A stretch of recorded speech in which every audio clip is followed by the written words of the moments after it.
Car racing ను అక్రమంగా కేటీఆర్ పై case పెట్టారని ఆలేరు మాజీ ఎమ్మెల్యే గొంగడి సునీత మహేందర్ రెడ్డి మండిపడ్డారు. శుక్రవారం యాదాద్రి భువనగిరి జిల్లా ఆలేరు పట్టణ కేంద్రంలోని స్థానిక రహదారి బంగ్లాలో ఏర్పాటు చేసిన మీడియా సమావేశంలో ఆమె మాట్లాడారు. యాదాద్రి భువనగిరి జిల్లా ఆలేరు పట్టణ కేంద్రంలో శుక్రవారం స్థానిక రహదారి బంగ్లాలో మాజీ ఎమ్మెల్యే గొంగడి సునీత మహేందర్ రెడ్డి మీడియాతో మాట్లాడుతూ ఈ కార్ రేసింగ్ అక్రమంగా కేటీఆర్పై కేసు పెట్టారని మండిపడ్డారు. ఈ కార్ రేసింగ్ తెలంగాణ రాష్ట్రానికి ప్రపంచ స్థాయి గుర్తింపు తెచ్చే విధంగా చేశారని, కాంగ్రెస్ ప్రభుత్వం రాజకీయాలు చేస్తూ తప్పుడు కేసులు పెట్టి కేటీఆర్పై A1 ముద్దాయిగా ప్రకటించారని అన్నారు. కానీ ఈ కార్ రేసింగ్ రాష్ట్రానికి వచ్చే ఆదాయాన్ని పోగొడుతున్న ముఖ్యమంత్రి రేవంత్ రెడ్డిపై మొదలు A1గా కేసు నమోదు చేయాలని అన్నారు. కేటీఆర్ను అరెస్టు చేస్తే ఊరుకునే ప్రసక్తే లేదని, తెలంగాణ రాష్ట్రం మొత్తం నిరసన కార్యక్రమాలు చేపడతామని, తీవ్ర పరిమాణాలు ఎదుర్కోవాల్సి వస్తుందని, కాంగ్రెస్ ప్రభుత్వానికి అతి త్వరలో బుద్ధి చెప్తారని తెలిపారు. ఈ కార్యక్రమంలో మున్సిపల్ చైర్మన్ బసపరి శంకరయ్య, పట్టణ అధ్యక్షుడు పుట్ట మల్లేష్ గౌడ్, నాయకులు పంతం కృష్ణ, పత్తి వెంకటేష్, కుంటే సంపత్, జెల్లి నర్సింహులు, కర్రె అశోక్, దయ్యాల సంపత్, ఎండి గొరేమియా, బాసాని ప్రశాంత్, కటకం బాలరాజు, ఎండి పాయోజ్, చింటూ తదితరులు పాల్గొన్నారు. ఏసీబీకి అప్పచెప్పి కేటీఆర్ గారి మీద కేసు పెట్టారు. ఇందులో కరప్షన్ ఎక్కడుందని అడుగుతా ఉన్నాను. అసలు ఫార్ములా ఈ మన దేశానికి రావటమే గొప్ప విషయం.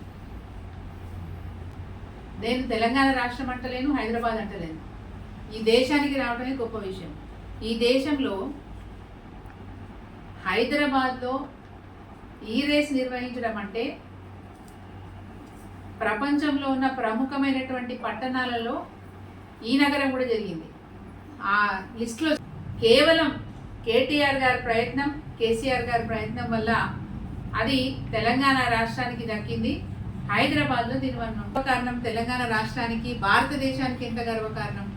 ప్రపంచ నగరాల జాబితాలో ఈరోజు హైదరాబాద్ చేరింది అంటే భారతదేశానికే గర్వకారణం, ఒక తెలంగాణ రాష్ట్రానికే కాదు.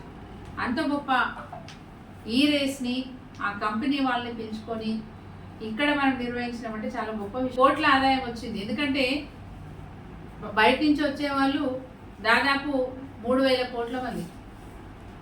అంటే వచ్చేపోయే ఖర్చు, వాళ్ళ హోటల్ అకామిడేషను, షాపింగు, దీని ద్వారా రాష్ట్ర ప్రభుత్వానికి ఆదాయం పెరిగింది. 700 కోట్ల ఆదాయం పెరిగింది. పరోక్షంగా ఇది ప్రభుత్వానికి ఆదాయం పెంచే కార్యక్రమంగా ఈ రేస్ కార్యక్రమాన్ని నిర్వహిస్తే ప్రపంచ పటంలో భారతదేశానికి గౌరవాన్ని పెంచితే, అందులో తెలంగాణ రాష్ట్రానికి గౌరవాన్ని తీసుకొస్తే, ఈరోజు ఆ గౌరవాన్ని తగ్గించే విధంగా మళ్ళీ ఈ సంవత్సరం కూడా అంటే 2024లో కూడా ఈ రేస్ నిర్వహించేది ఉంటే ఆ యాజమాన్యం వారు మన రాష్ట్ర ప్రభుత్వానికి ఈమెయిల్ పెట్టినారు, మళ్ళీ నిర్వహించేది ఉందండి, మరి దీనికి కావాల్సిన నిధులు మీరు పంపిస్తే కనుక మేము త్వరితగతిన దీన్ని మొదలు. పొరపాటున కేటీఆర్ని కనుక మొక్కునే ప్రయత్నం చేస్తే ఈ రాష్ట్రం అగ్గి గుగ్గిలమైంది. ఎక్కడికక్కడ బీఆర్ఎస్ పార్టీ కార్యకర్తలు అన్యాయంగా కేటీఆర్ని కనుక ముట్టుకుంటే తీవ్రమైనటువంటి పరిణామాలు ఉంటాయి. కానీ అది కూడా చెప్తున్నాం, మేము శాంతియుతంగానే నిరసన వ్యక్తం చేస్తాం, శాంతియుతంగానే మా పోరాటం అనేది ఉంటుంది. ఈ రాష్ట్ర ప్రభుత్వం చేస్తున్న అరాచకాలకు చరమగీతం పాడే విధంగా రాష్ట్ర వ్యాప్తంగా బీఆర్ఎస్ పార్టీ శాంతియుతమైన పద్ధతిలో నిరసన కార్యక్రమాలు చేపట్టి ఈ కాంగ్రెస్ పార్టీ ప్రభుత్వానికి తప్పకుండా బుద్ధి చెప్పే దిశగా మేము మా కార్యక్రమాలు ఉంటే పోతే సిల్లిగా, అంటే చాలా సింపుల్గా చెప్పాలంటే కేటీఆర్ గారేమో ప్రపంచమంతా తిరిగి వచ్చింది కాబట్టి ప్రపంచంలో నగరాలతో హైదరాబాద్ పోటీ పడాలని చెప్పి ఆయన బాధలు, ఆయన ప్రయత్నాలు ఆయన చేసిండు.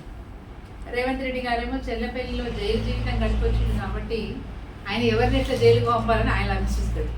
కేటీఆర్ గారికి రేవంత్ రెడ్డి గారికి ఉన్న తేడా అది, ఆలోచన గది.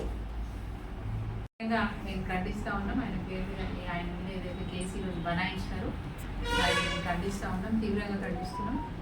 కేటీఆర్ గారిని ముట్టుకుంటే మాత్రం ఎక్కడికక్కడ తెలంగాణ రాష్ట్ర వ్యాప్తంగా బీఆర్ఎస్ నాయకులు శాంతియుతంగా నిరసన వ్యక్తం చేస్తూ